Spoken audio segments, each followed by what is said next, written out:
यदि आप हमारे चैनल के सभी गाने को पसंद करते हैं तो डीडी प्रोडक्शन हाउस के यूट्यूब चैनल को लाल बटन दबा के सब्सक्राइब करें और घंटी के निशान को जरूर दबाएं।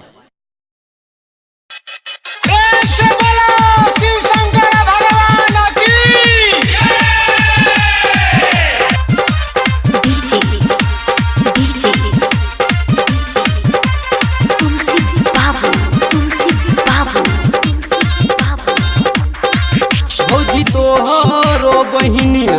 सोमवारी कर छ भौजी तोहरो बहिनिया सोमवारी कर छ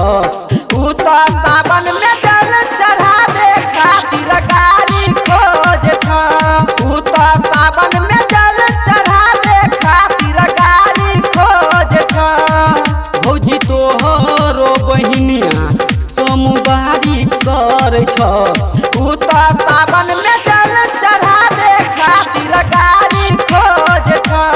उ त सावन में जल चढ़ावे खातिर गाड़ी खोज छ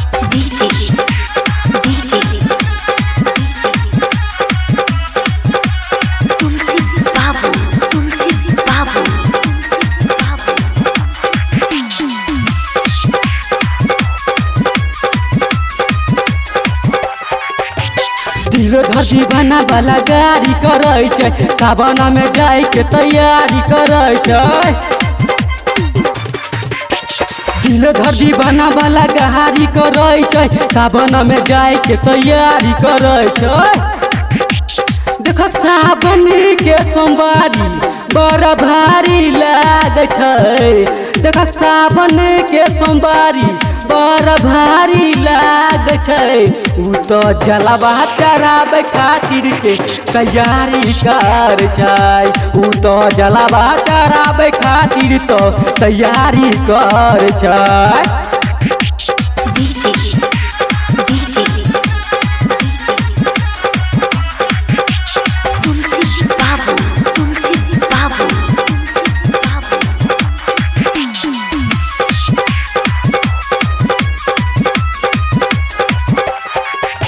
दीपक दीवाना से गीत हम लिखाबै छी निर्धन धमाका हम गाय के सुनाबै छियै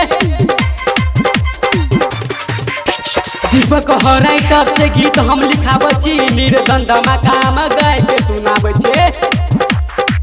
उ त सावन के सोमवारी